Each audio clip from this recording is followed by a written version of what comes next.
Hey, with Eldora's Chess here, and today I have a very complicated endgame puzzle, which is in fact a king and pawn endgame puzzle if we look very close, but with two minor pieces, but they will be exchanged. So to help you guys, black checks the white king, and white has two options. He has to take the knight or move the king. So which one is right? Which one fights for a draw for white? I would recommend to stop the video, pause the video, calculate for 15 minutes to 20 minutes, as long as you want, and then I'll give the solution. Okay, so if you answered bishop takes the knight, I have to inform you, you have lost the game. And I will show you the difference between the two moves. So this will be an endgame where one tempo makes a difference and one subtle move changes the whole dynamic and the tempo. But you have to calculate so much that is very hard for humans to find. But I think a lot of super gems would find it. So captures, and the problem now is we kind of lost the tempo. We want to capture when it's good for.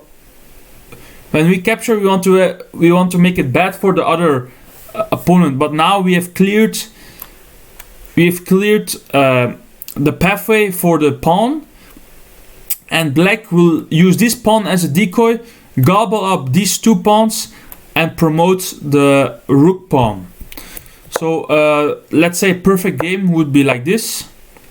We push our own pawn going for counterplay, but black doesn't mind, and he will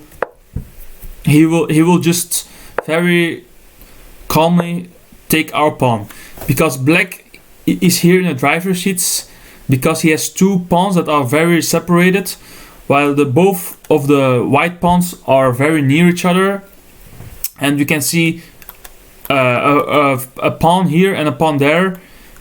The white king cannot be at both places, while the black king can just easily gobble up them both after each other.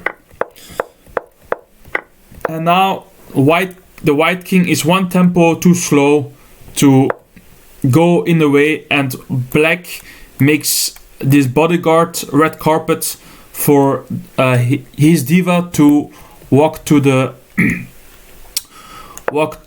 promotion square, and there's nothing white can do. So let's now look at perfect play from them. So now the move you have to find is the subtle move queen e2, and you think, what does the difference make? Let me explain. Let's say black plays kind of the most challenging move, promote the pawn. Now we take the knight, and you think, isn't this worse than the other position? Because now the pawn is on b3, and the thing is, now we're actually up a tempo, because our king has to go one square less to there, and we will be one square in time for the promotion of the h square. So now when we push our pawns, we will just be in the nick of time to save the promotion square and to go. We can just go here, and we know that a rook pawn is always a draw when the opponent's king stands in front of it. Okay, so let's look at the engine evaluation, because engine always play different than humans. So let's see if we took with the knight. Yeah. That's already very losing for black, because let's say we play something here. The engine says it's also losing, so I'm right. Every possible. But the point is, when you go king e2, let's say b3, takes, we just everything that Black doesn't matter. We're just in the nick of time to save it, because when he's going to promote, we're just going to,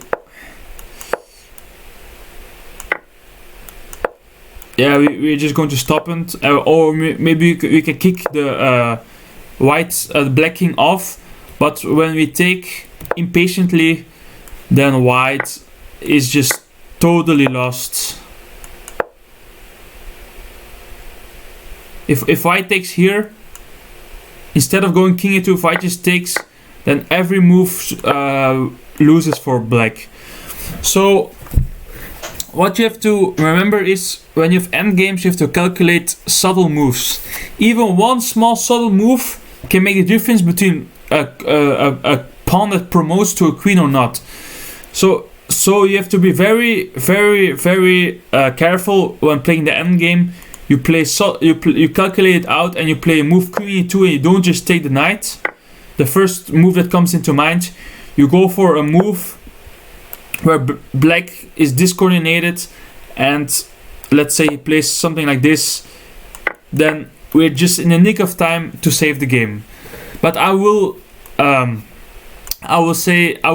that this endgame is very, very, very difficult and almost impossible for humans.